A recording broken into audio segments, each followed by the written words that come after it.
Président Matomba, bonsoir. Vous êtes avec nous également ce soir.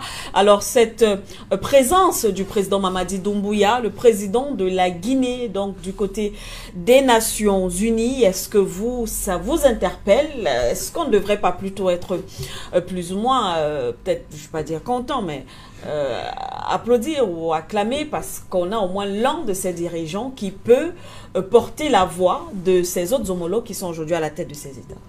Écoutez, les Nations Unies appartiennent d'abord à toutes les nations. Tout à fait. Ça veut dire que le secrétaire général, même en la personne d'Antonio Guterres, oui, n'a pas la capacité d'interdire à un État, n'est-ce pas, d'être présent aux Nations Unies. Oui. Maintenant, il faut noter que malheureusement, ces réunions des Nations Unies n'accouchent que des souris mortes. Au lieu de parler, je ne parlerai pas de figuration de nos différents chefs d'État ou alors de nos différentes délégations, mais je parlerai plutôt de tribunes. Oui. Je pense que il y a quelque chose d'essentiel que nous ne devons pas perdre de vue, et je crois que c'est ce qui se passe depuis un certain moment dans le comportement de nos différents chefs d'État ou alors de nos délégations. Les Nations Unies sont pour une tribune d'expression devant laquelle ils s'expriment devant le monde entier et devant plusieurs autres homologues qu'ils ont. Tout à fait. On peut retenir d'ailleurs ce qui s'est passé l'an dernier avec les discours très applaudis de la délégation malienne, oui, tenue par le colonel Maïga. Oui. Et on sait depuis ce temps-là que ce lieu est beaucoup plus considéré pour plusieurs désormais, beaucoup plus comme un lieu, si vous voulez, d'expression où ils vont véritablement lâcher leur message. Bon, à côté de ça, il ne faut pas oublier que la rencontre de plusieurs chefs d'État en ce sens-là permet, n'est-ce pas, de se créer des relations, des coopérations bilatérales. C'est-à-dire que vous avez la possibilité de voir Jean ou Paul que vous ne voyez pas constamment, ou alors vous avez la difficulté de joindre, parce qu'il faut le dire, même entre les chefs d'État, ce n'est pas la possibilité de joindre un autre chef d'État ou coopérer avec un autre chef d'État n'est pas la chose la plus facile.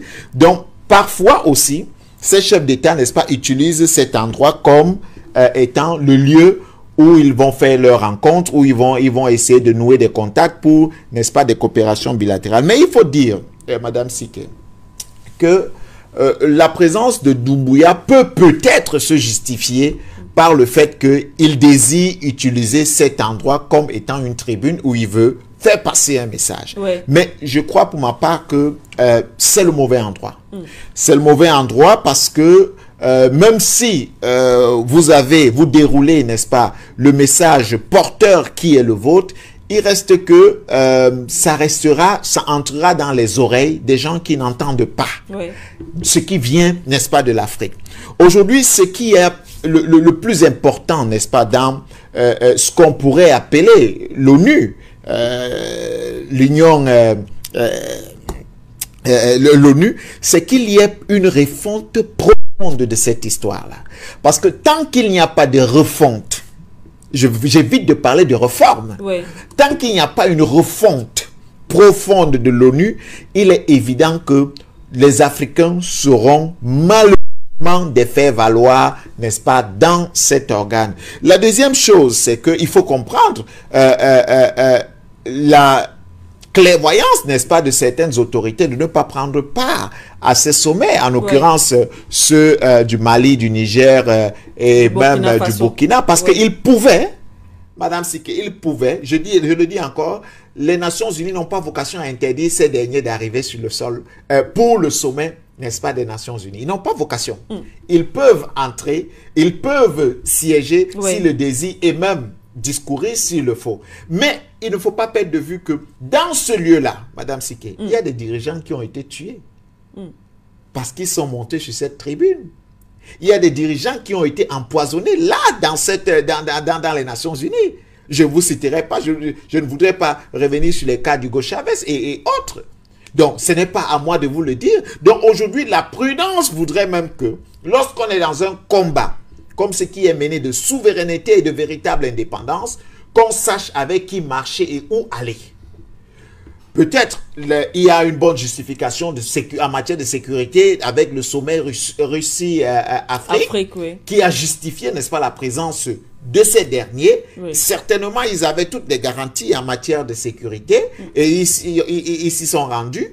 Mais peut-être ce n'est pas les mêmes garanties de sécurité qu'ils ont aux Nations Unies. Mais il faut noter que la présence de leurs différentes délégations, ils sont. Tout à fait. Donc, il faut dire que quand on est dans un combat comme celui porté par plusieurs Africains et surtout ces dirigeants africains aujourd'hui, la prudence est véritablement nécessaire. Il ne faudrait pas perdre de vue aussi, Madame Siké, que l'un des derniers, ou alors le dernier discours du guide libyen Mohamed Kadhafi, il avait même dit que le souhait, c'est que les Nations Unies se délocalisent du sol américain pour le continent africain. Oui. Parce que si on va dans les refontes profondes, voyez-vous, il n'y aura plus uniquement 5 membres permanents au Conseil de sécurité qui eux dictent la loi aux autres et les autres doivent suivre. Ils ont droit de veto, les autres doivent suivre. Et puis on essaie de vous faire miroiter une place pour 55 pays et on vous dit non, ce sera important. Là, désormais, vous avez une voix. Une place pour 55 pays contre ceux qui ont le droit de veto. Ont-ils la même capacité que l'Afrique? La réponse est non. Ont-ils la même dimension que l'Afrique? La réponse c'est non. Ont-ils même la même population que l'Afrique en dehors de la Chine? Bien évidemment, la réponse est non. Mais d'où vient-il qu'on essaye de vous miroiter une place? On vous dit, bon, oui, on essaye de voir si on peut vous accorder une place au Conseil de sécurité. Donc, cette histoire-là a besoin d'une refonte profonde. Oui. Et à partir du moment où on commence à se pencher vers la refonte, on doit être dans le continent qui est le plus fort. Et je peux vous le garantir, le continent qui est le plus fort, vous me le direz d'ici 20 ans, c'est l'Afrique. Donc, ce sera la bienvenue que, n'est-ce pas, toutes les agences des Nations Unies s'installent plutôt en Afrique, mais que, avant cela, qui est le préalable de la refonte, qu'on repense complètement cette histoire-là. N'oubliez surtout pas de vous abonner et d'activer la cloche de notification pour ne rater aucune de nos prochaines vidéos.